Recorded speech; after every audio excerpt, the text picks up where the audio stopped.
thing about our young black men is that what we fail to realize is the way that they live their lives now is basically by force, if you will. They're just forced into these, but they want to be loved. Yeah. You know what I'm saying? And the average child, the correct kind of discipline, they want it because the correct kind of discipline is love. All right, come on, let's get this cracking.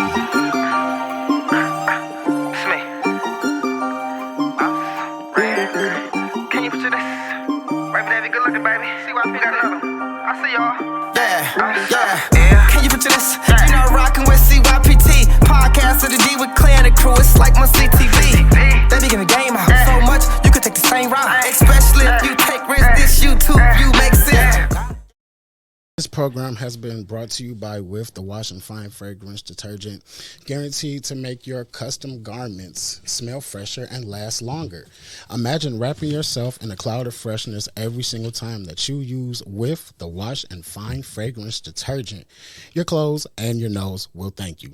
What up, though? You are listening to the CYPT podcast, the podcast of the strongest, fastest, most powerful print shop on this side of the Eastern Seaboard. I'm just Niles. It's your boy Lance behind the camera. I'm Clay. And I am Keshia.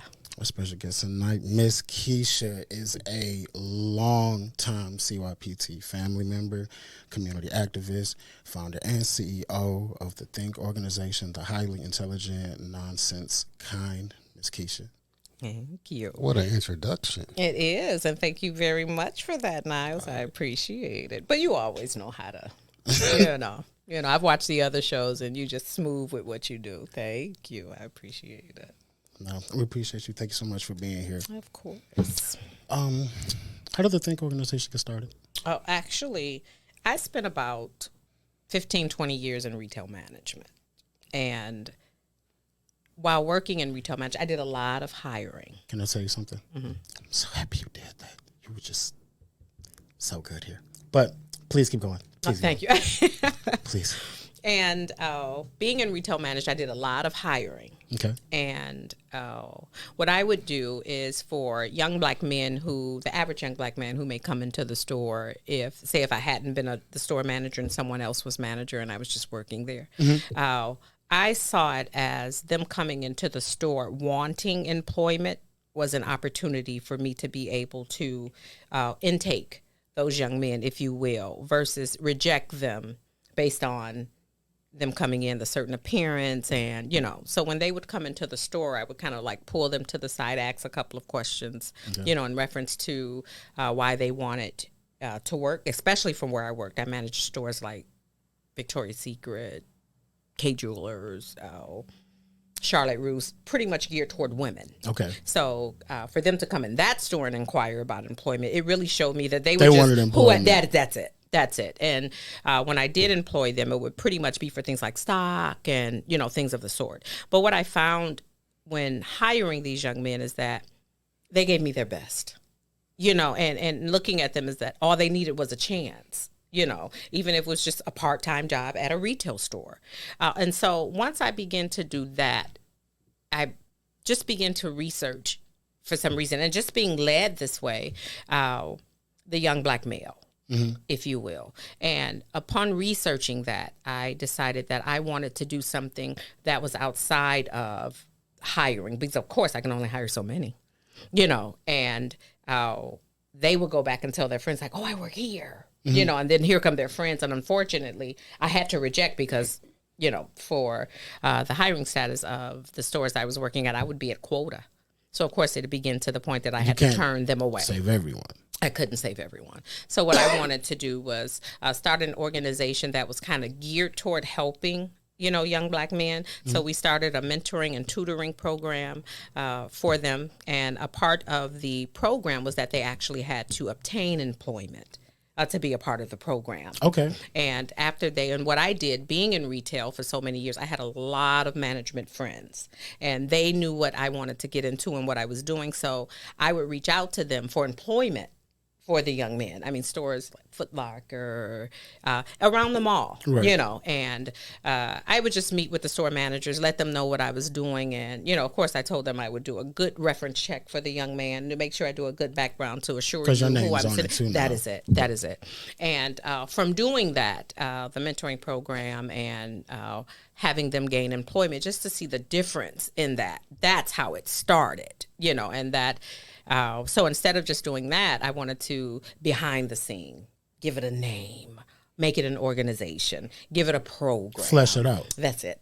And basically, that is how things started, actually being in retail management, hiring young black men and wanting to be able to extend that to more than the ones that I was able to assist, you know, and I made it a part of the program that to where they could receive employment, and employment had to be a part of the mentoring program. So what we did was basically put them into the mentoring program for structuring and development, if you will, because of course, if they wanted to be a part of the program, that meant that this young man may have had issues, Okay. you know, disciplinary actions in school or not listening to the parent, single parent mom. She can't control them now. But you know. found that out during the background. That is it. And then actually what the mom, once the program had got out and people knew about it, I would have parents contact me. How was it? How was it? Mostly word of mouth? Or? It was definitely word of mouth, because we hadn't gotten into the point of social network and This was advertising. before all And that. then, well, actually, no, social network was out, but I myself Keisha, was a late comer. What year did you start it? 2013. 2013. Mm-hmm. Now, is it just geared toward men only? That's what it started out Okay. as. That's what it started out as. And the age range that we did was 12 to 18. Okay. Yeah, it was geared for ages 12 to 18. And then, of course, to work for us in the retail, they had to be at least 18. Yeah. You know, so it was geared from the ages of 12 to 18. And we chose those ages because for a young man, 12, that's puberty kicking in. Yeah. You know, and 9 times out of 10, that's when he begins to feel himself. Testosterone. You know, all and, that yeah, stuff. and it's just mom. Right. You know, so now come in the house at this time, who you talking to? Right. I mean, you know, so once that became an issue for them, you know, for the ones who did hear word of mouth, wasn't a big, broad thing, you know.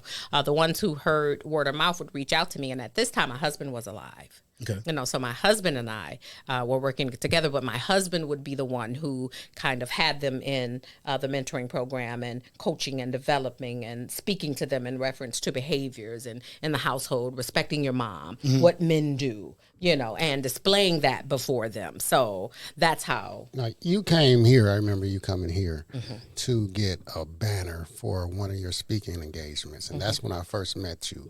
And you did a speaking engagement at your home. Now, is that around the time where you first started, when I met you? No, actually, for that, and that is not when you met me.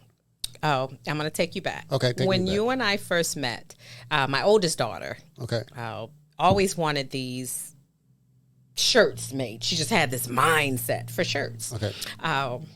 The very first shirt she requested, which you told us that you couldn't do because you didn't airbrush Right. at the time, but it was SpongeBob. He had on a Detroit Tiger. What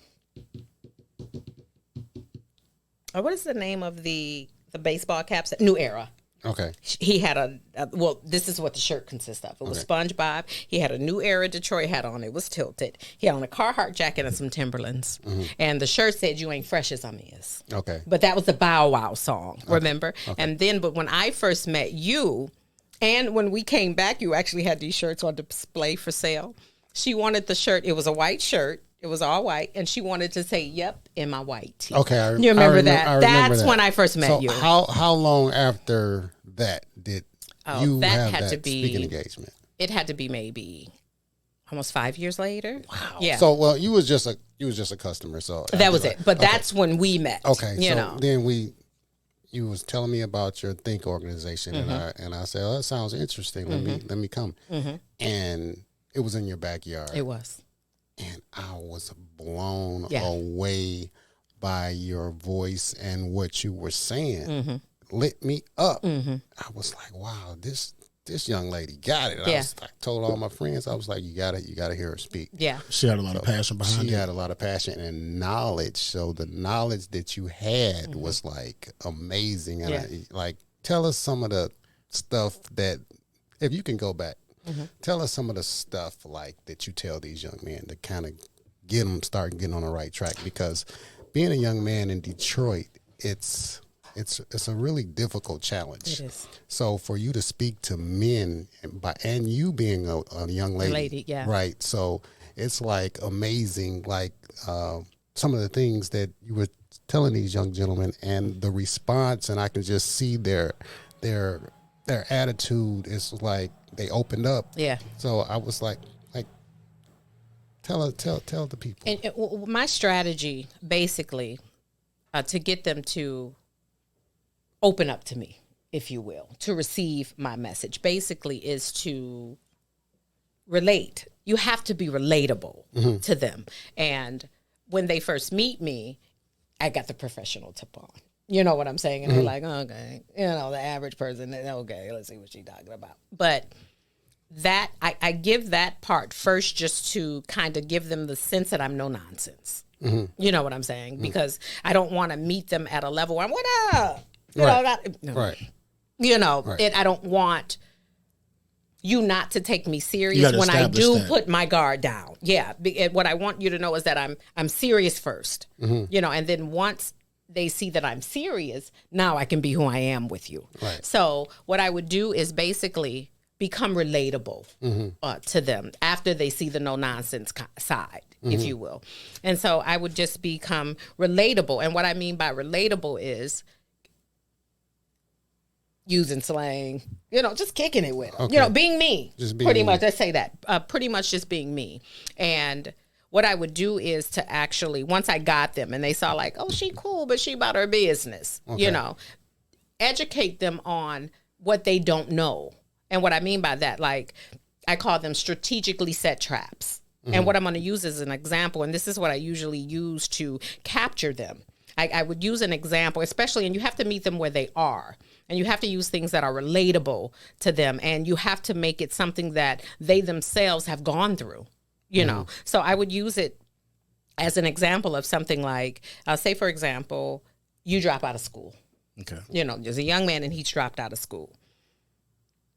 The community that you live in, 9 times out of 10, has a very high dropout rate, and what's put on the forefront for something like that is to make it seem like bad parents. You see what I'm saying? Bad kids. But what we have to understand is there's something that we don't control in our communities. And what we don't control in our communities is the strategically set traps. And what I mean by that is the perfect example.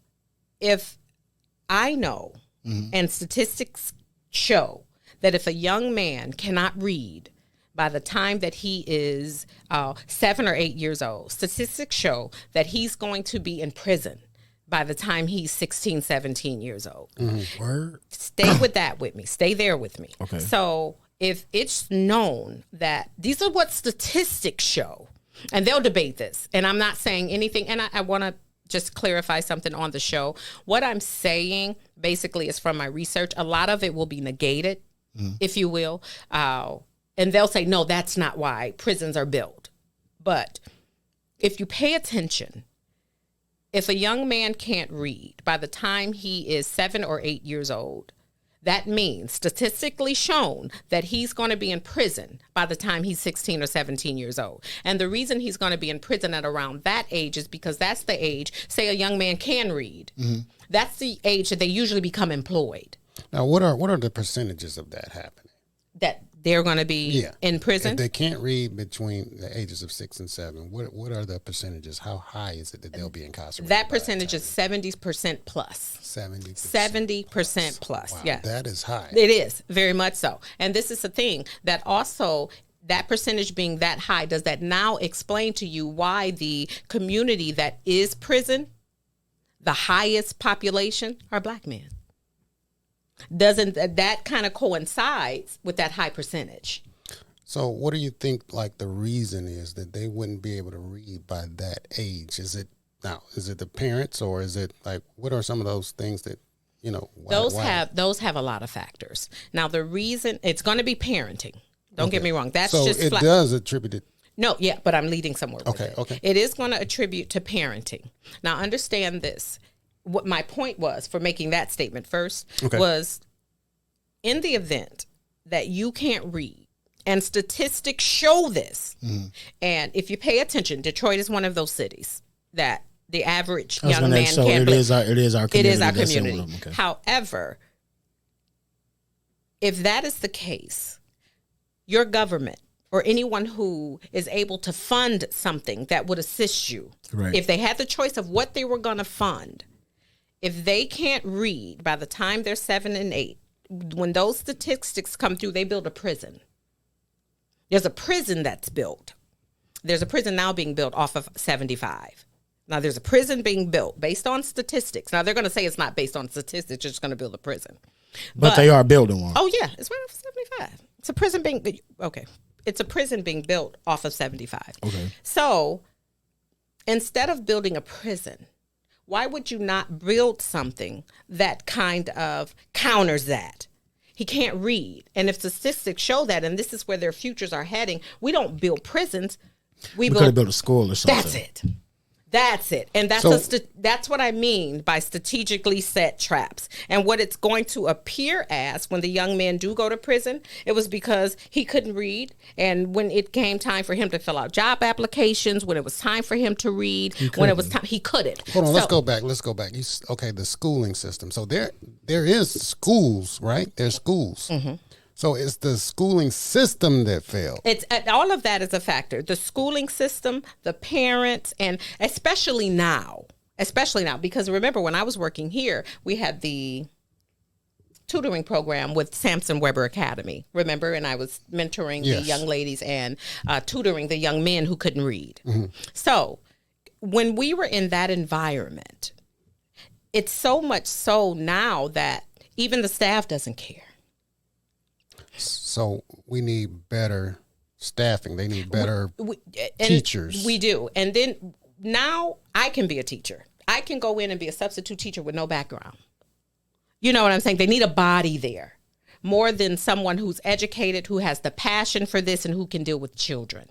You know, but the way that the school system has now become, and don't get me wrong, contributing to both the family household and the educational structure, both of those contribute to the child's behavior in school. Because when we got the mentoring program for the young ladies, and the young ladies, they were the age of 12 to 14. When we got those young ladies, attitudes changed, behaviors changed. The principal wanted to give us more young ladies, you know, and we're telling them we can only have, so many at a time because I would out of pocket a lot of things. And you were doing all this just for the love of the community. And for the love of my community. You didn't have any organization, no nonprofit, just the love of my community. Just the love of your community. Just the love of my community. And having the love for your community is almost a blessing and a curse.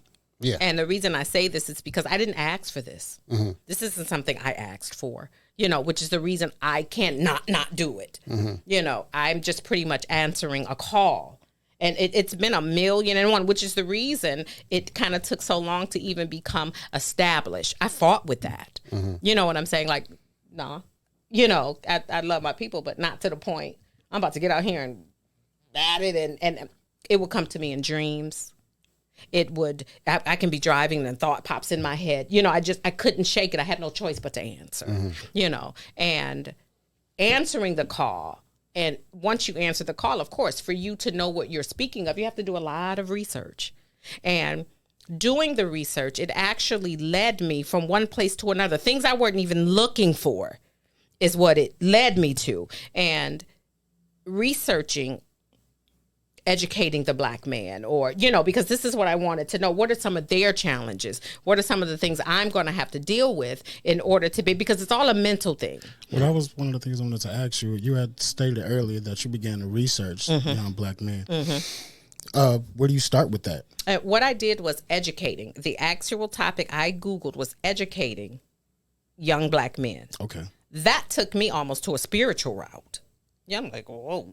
I mean, this isn't what I wanted to know. Like, my point for Googling it was like their challenges, ADHD, That's the type of stuff I was attention deficit, like how to keep them focused, or if they show these behaviors, this, and this is what this is. Jumped into the kiddie pool, but you got dragged into 6 feet. Oh my goodness. Yeah, I remember one of the things that you were teaching the young man were how to deal with the police and when they get pulled over or something like that. And the best thing, and especially after they had, like, it became second nature that they were being killed. If you don't get me wrong, this is going way back to forever, but when it became more obvious to us. Was that one of the main reasons why you chose young men, is because they were getting killed?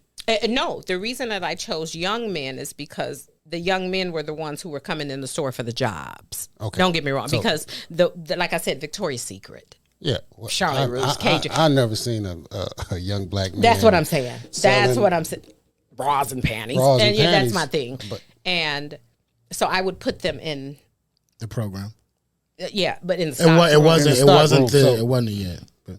So they were never seen like showing like underwear. No, we eventually got to that point. We eventually got to that point where we would bring them on the floor. Really? Yeah. Oh, yeah. Don't get me wrong. They couldn't work on the bra and panty side.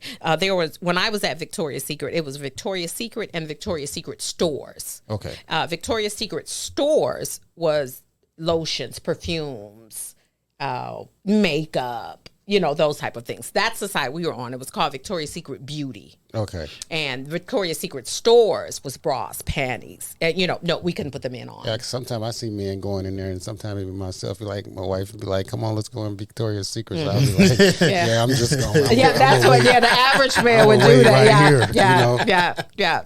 And, so for a black man to come in Victoria's Secret, asking for a job. Yep. And that means he was desperate. That is it. Are you guys hiring? Do you hire men? Right. You know what I'm saying? Well, I do hire men, but not for my floor. Okay. We hire them for, the backroom stock, and especially around the holiday season.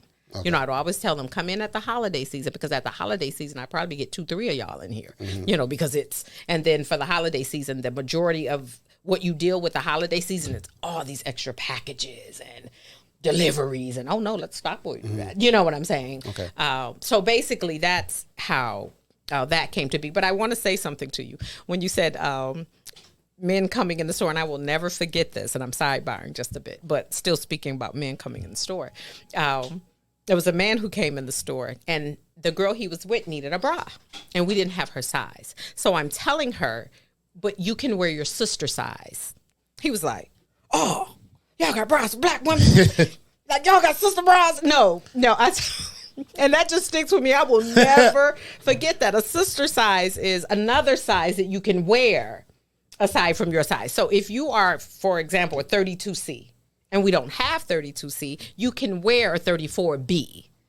You just go down in the cup, but expand the band. Okay. And that's your sister size. But he was so excited. He was like, y'all got sister bras? I will never forget that. But let's jump a little bit forward on these bras and panties. I know you were go to. I know you were saying that you ain't choose this life chose you. Mm-hmm. I hear that a lot from you as well. When I'd asked you, Clay, about how you got started here, and you said that it chose you. It shows you, and you'll try to you always can't run from it. I mean, and it's just a calling. But you do say you'll go right back to it. You will. Yeah. Yes, you will. You do say it's a labor of love, just like you did. And I was wondering what sort of challenges you may have faced with the maybe mentoring young black men in the community, or challenges just with the T.H.I.N.K organization altogether. Some of the challenges that I chose, and even with the young ladies at school, when we had the school, the parents were the hardest challenge, know. And for example, I had a friend of mine recruit 2 of my young ladies for a job. Because of course we want to gear them towards employment, and so she needed 2 of them, and I went and picked them up. I brought them to her. I spoke with the parents before we left, advising of how long we would have the girls and what. Wait, hold on 1 second. Now we're talking about girls. Can you lead us into you now mentoring the girls? Sure. Okay, how did that happen? Oh, once the program for the young men kind of took off. Okay. If you will. I wanted to now just make it a program. Okay. It's not geared just towards young black men because we saw the impact. Okay. You know, so it's not just geared. I just want to make it a program. You know, so now it's just a mentoring program, a tutoring program where we can get everybody, young men and young women, still same age range, but young men and young women. Now, what did the range go? 12 to 18. 12 to 18. 12 to 18. Okay. Yep. And so now we just implemented the fact that it's just a program. Okay. Now you can go back to the story. I just want to. Gotcha. And we get there and we got there at about 2. I'm advising the parents that they'll probably be there 4:30, 5 o'clock. Okay. You know, and of course we'll bring them back. One of the mothers of one of the young ladies called the young lady's cell phone and told her that she had to come home to watch her little brother because she was going to go to a party. No way. Yeah. I will never forget No that. way. That sticks with me. You have to stop this That education. sticks with me. Stop learning anything about how to provide for No yourself. way. How old was the girl? About 14. Oh, no. Yeah, she was about 14. Yeah, and So she told you she was going to a party? she told the daughter that, Like, and the I'm- daughter And then the told daughter me told why you. she had to leave. You know, she said, "I'm sorry." They call me Miss Keisha. And I was like, "I'm sorry, Miss Keisha. My mom said I gotta go home. She's about to go to a party, and I have to get my little brother." Yeah. And you said, okay. No, what I said, you have to leave right now for that reason. And she said, yes, it is okay if I call your mom. You know, and I called her mom. And I said, is it okay if we keep her maybe just another half an hour? She's almost done. And they're being compensated, you know, for the work that they're doing, you know, or what have you. She was like, I can give her another half an hour, you know, and then I didn't want to debate with the mom because I didn't want to lose the child. You know what I'm saying? So I just, okay. That's fine. And, we'll make that deadline for you. So they were half finished anyway, you know, but the point was I gave you a time for when we would have them back because what I wanted to do was actually go somewhere, sit with them, eat. I was going to pay for our meals and everything because I wanted them to actually be happy about the money. Yeah, and the money that they had just made. And then I wanted to kind of inquire into them, like, how does this make you feel? You know, that you are able to, you know, do something that was positive. You're able to help someone out, the young lady who hired you guys to help her. And then you actually got an income from it. You know, you actually made some money. And what we would have them do is they would have to say, if for example, they had $50, Right. 20 of that is for your pocket. 30 they would have to put into a savings account. You know what I'm saying? You guys started a savings account for them? Yeah, but don't get me wrong. It wasn't like a savings account that was established at a bank or what have you. We would keep. You would just do you would teach a financial literacy. That is it. So Keisha, now, what are your plans for Think? Are you going to turn this into a nonprofit or like what do you Think go is from already here? a nonprofit. Oh, it's a nonprofit. Yeah, so you did get the nonprofit. Oh, that's established. Yeah. Okay. Think is already a nonprofit. What I wanted to do with Think originally, once we saw the impact of what it was doing, you know, I wanted to partner. There was a young man that I was going to partner with. His name was Carlos Newton, and he was in Pennsylvania. I worked with this young lady, a white woman. Her name was Beth, and Beth knew of what I was doing. She saw a recording of mine, and she reached out to Mr. Newton, and he reached out to me about starting a charter for Think in Philadelphia. Oh, you know, good. And he felt like, but I was telling him that I would like to meet the people who would oversee. Their vision has to be mine. You know, the passion has to be mine. We can't just, you know, anyone. And his decision was he would be the one to oversee, you know. Unfortunately, that didn't come to pass. And Think took a really long break due to the loss of my husband. All right. Okay. You know, unfortunately, it sent me into a depression, you know, and this was about, when did I start here? 17? 18?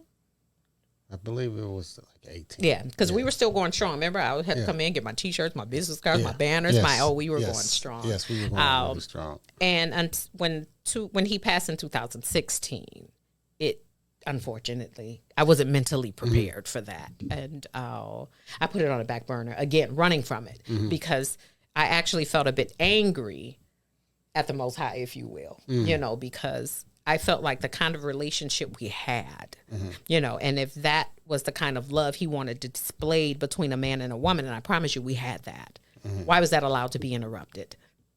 You know, if this is what you want people to see as how people should love each other, you know, in a marriage, in your union, why would you allow that to be interrupted in a case that it could have been reversed? Just heal him. So he was your partner in Think. And it kind of like. And then the thing about it, I just pulled out I was doing some unpacking, trying to find a keychain. And came across the card, the very first, I should have brought it with me, the card that we had made that says founder and CEOs, Daryl and Lakeisha McCallum. And it were the cards that you made for me. Yeah, it's sitting on my desk now. I kept it and I put it on my desk. But that caused me to... Step back. It did, you know, and for years. How did you pick yourself for back years? up? Well, actually, that's just as of recent, maybe 2 years ago, you know, when I was working here, I began to get back into it. You know, I partnered with an organization called New Era Detroit. Now, who else is with you now? How many team members are I'm solo dolo. You solo dolo. And you get a lot of help because you speak at a lot of community events. And I've heard you speak with like New Era and who are some of the... Justice for Jada. New Era. I do speaking for Cheetahs Nefertiti's. Dominique has recruited me. There is a recreation center that we just did a back to school program and Halloween program. And please forgive me, guys, I don't recall the name, but I was recruited to speak at their event. And just as of recently, I've been recruited to speak at and even sit on the board of a foundation. It is a coalition against drug abuse for our younger children. And this is pro bono. You just do this. I just do it out of love. It is. It's just it's my passion. And don't get me wrong. If compensation is offered, yeah. Okay. But I would do it for free. Okay. I really would. I would do it for free. And my pay wage is the change in the people that I'm assisting, you know, the people that I'm helping, and even in my community. So if I can take one young man off the street, if I had 20 of them and I just got one. You still saved one. What? You still saved and the one. message is to who first, that's my first question, is to the children, the young men. Yeah, because what we have to realize when it comes to where we're headed, that's in the hands of the youth. Okay. It's in the hands of our youth, and And the main message that you're trying to get across to them is what? Basically, that there are reasons that certain things happen in their lives, you know, controllable or uncontrollable. And once you are better educated on those reasons, you'll begin to see things different and want to live your life differently. You know, and that's what I mean by putting before them and helping them to understand how traps are set strategically, and going back to building a prison instead of a school. You know what I'm saying? And so when they begin to get filled, it doesn't look like this happened because we could have altered it. We could have nipped it in the bud. So if they know these traps are set, that's it. Then you know how to maneuver and go around. Them. And see, the thing about it is, you can't put yourself, if you have a baseball mitt, you know, you can't put yourself in the mitt. The mitt is meant to catch you. Don't just put yourself in the mitt. Right. You know what I'm saying? At least let somebody throw the ball. You know what I'm saying? Don't just put yourself in the mitt, because if you can't read and you're going to go to jail. So when that is your life is beginning to gear towards that way, you're pretty much just walking. You ain't even got to throw the ball. I'm just walking to the mitt. You know what I'm saying? And so it's appearing now. It makes more sense to people who maybe aren't knowledge on strategically set traps. They'll begin to agree with the status quo. There's no look into it even deeper, because maybe he could have turned out different if that was a school instead of a jail. Well, I like how you're switching, because perspective is reality. It is. And you are absolutely giving the young black man a 180. That is it. To see the that is it. Possibly look at it this way. And this is my challenge to him. If that is the case, are you going to walk into the glove mitt, or at least make them throw the ball? I like to think when you know better, you do better. That's it. So that is it. I really appreciate what you're doing. That is it. Besides a mentoring and tutoring program, what are some of the other things that I think there's think does for the community? Well, we do a lot of back to school programs. Ooh, We okay. do clothing events, food drives, and of course the holidays. Of course. Thanksgiving, Christmas. What organization doesn't do that? But that's where our people are. And sometimes you have to meet our people where our people are. And You have what I to. mean by that, there has to be something offered. Well, there can't be a language barrier. You know? Yeah. And that's what I'm saying. And so what I do is I use those because I speak at all my events. Right. It could be you thought you was coming here to get some clothes. You go deep into these hoods. I remember you were saying we on Mac and B with, Yeah. and we giving these young ladies all the toiletries they need. And they were sanitation toothbrushes, baskets. sanitation Yeah. bag. And that was awesome. It was. And then what we did that around Easter, so when the people would think that they were getting Easter baskets, like these that are was actually, geared toward like older women as well. It was just older men helping- and women. And the baskets consist of deodorants, toothpaste, feminine products, soap. And how did you pay for these type of things? You just got Well, actually, what I did was we had a team. Okay. At that time, I did have a team at that time, and then my children. I have 4 children. My children are gainfully employed, and they support me financially also. But the team members, what we would do is just contribute to how many baskets we were asked to purchase and fill up those items. And so what we did was each team member, there were 10 of us, we all bought 10 baskets, 5 men, 5 women, and a total of 100 baskets. And so we were able to supply them to 50 men and 50 Has women. any big organization saw you as this small young lady that's out trying to help the community, and just say we're willing to help? I know you get a lot of money from small business, but has any big business? No. So y'all heard them. So we talking about any big business. Right. You see what this young lady is doing. She's trying to help the community. So That is it. And her name of her organization is Think, the highly intelligent, no nonsense kind. That is what it is an acronym for. That is the acronym. That is and if you look at the logo, me and her came up with the logo. We did. Look, props. Yeah, you did. If you look at the little that, we did here. We did. We came up with the logo. And it's a tree, but the tree is a brain. Is a brain. Yeah. And what she does is mad research. Yeah, it is. And it's her down there Researching. reading a book, Yeah. researching That is what it. she do. That is it. That is it. Fulfilling the brain power. Look, getting my shade from the brain, Yes. and researching while I'm doing so. But yeah, that is it. That is it. And the main reason it requires so much research is because, again, I do a lot of public speaking. Right. And if you're challenged, you need to know what you're What you're talking talking about. about. That is it. That is it. So, which is the reason that I begin doing things. And don't get me wrong, the research started basically because I needed to know how to run a nonprofit organization geared towards helping young Black men. And what I wanted to do was just basically find out how to run the operation, not in reference profit-wise, but again, getting into the mental of it. I really went mental is what I was researching. And like I said, I was looking for ADHD and, attention deficit and how you get them to get You wanted into to make a change, not a profit. That is it. So for those out there that want to do what you do, come together, how do they start a nonprofit? What is one of the first things that they do to start a nonprofit? Well, the first thing you want to do basically is understand why you want the nonprofit, especially geared towards what I wanted to do. And like I said, my whole thing was basically to bless someone, to bless the young Black men in our community. Basically, gain your focus. What's your point? What's your passion? Make sure that what you want to do is something, like I said, I couldn't run from it. I was called to it, And once you have that established and you have that passion and that is what you want to do, gather the name that you want your nonprofit to be, the reason that you want the nonprofit, what your focus is, what you're geared towards, and then you want to, of course, file your paperwork and everything accordingly. You want to become, if you're going to be a 501c3, those type of things. So with the state, you want to make sure that you have your correct paperwork, especially when it comes to donations and things of the sort.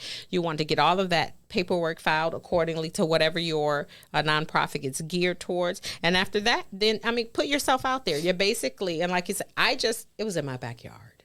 You know what I'm saying? So you had help. You had people help you do the nonprofit, or did you do the research yourself? And I did do myself. all the paperwork and I did all my paperwork and everything. Dang, that's pretty good. So that's what I'm trying to. How do you start and where do you go? Okay. I see what you're saying. So what I did was to start my paperwork was basically filed with the state of Michigan Corporations and Divisions Department. Okay. What you're going to do is visit that website for it's MISTA.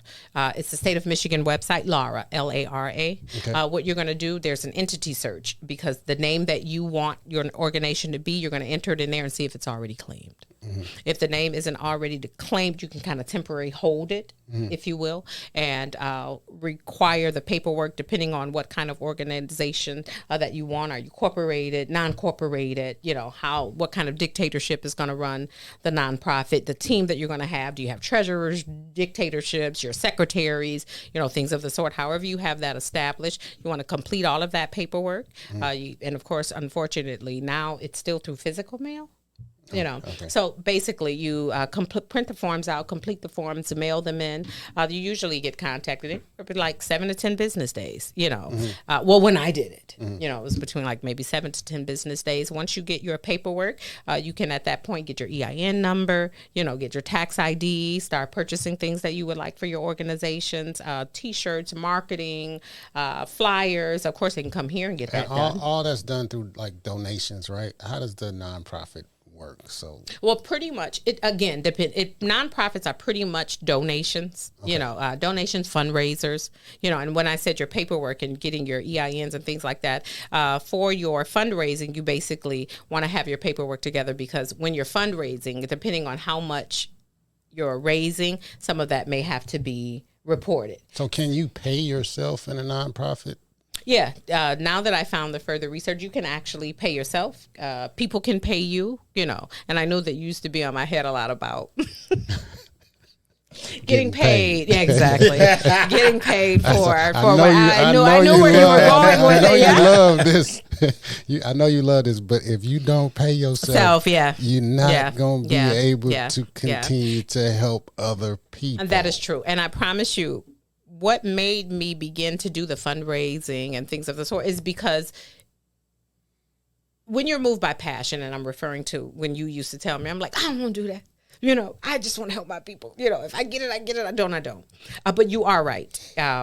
You can only go so far. Yes. And it takes money to make money. Yes. And not saying that I do it for the purpose of making money, but it does allow me to be able to advance financially in my purpose, if you will. So now I can go out and rent a building with no problem. Right. You see what I'm saying? Now I can again afford to have it catered, right, or and host bigger events, right, and things of the sort. Versus having a budget and I can only do so much and do this and this and this, right, and that. So the advice that you gave me, I now apply that in a reference still to my passion. Mm-hmm. So I don't look at it like, oh, if I wasn't getting paid to do this, I wouldn't do it. Yeah. You know what I'm saying? So now I look at it as if I want to be paid to do it so that I can do more for my community. Yeah, I see you speaking at big engagements, big a lot platforms, of people, getting big checks. Yeah, I've heard that. Yeah, a lot of people. I've always seen that, but that's where I want you to continue to do what you do. Yeah.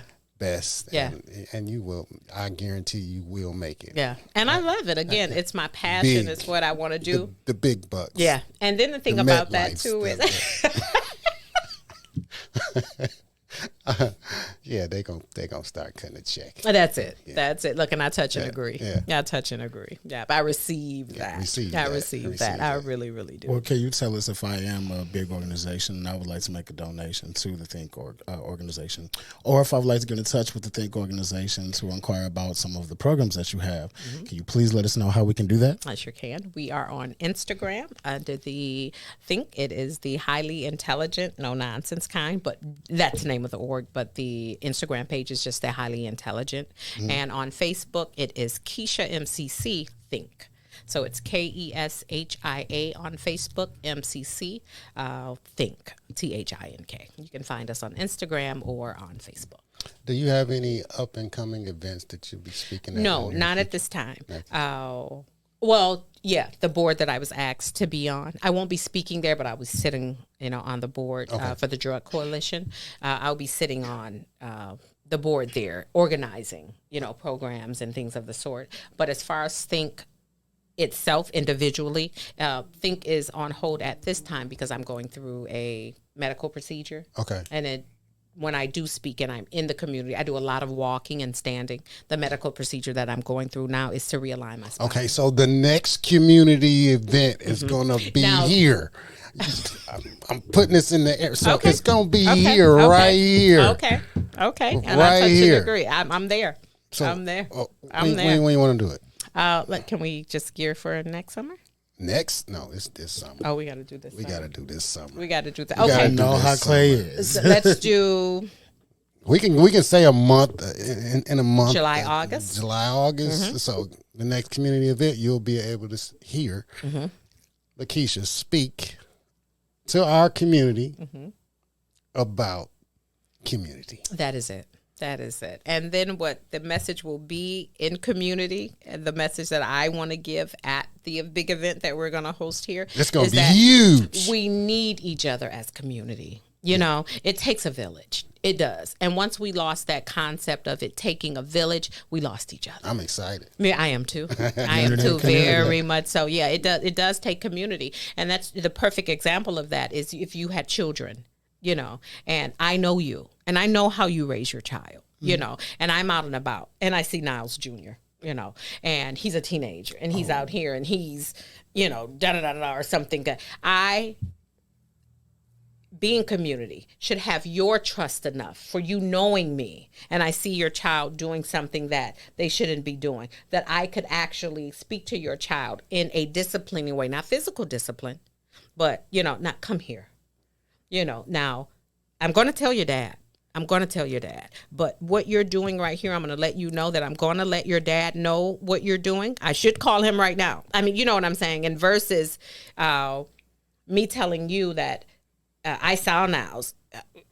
He said you got smart with him. I mean, it's we have to be community. So I want the people to witness how you conduct yourself with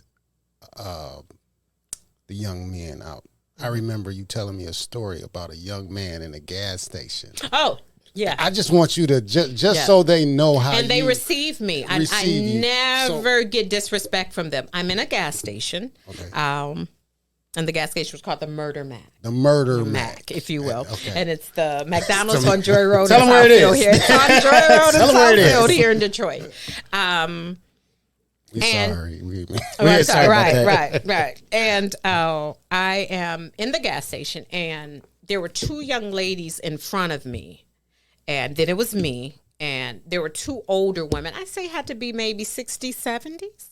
When they first came into the gas station, anyone knows Murder Mac, it's a gas station and a McDonald's.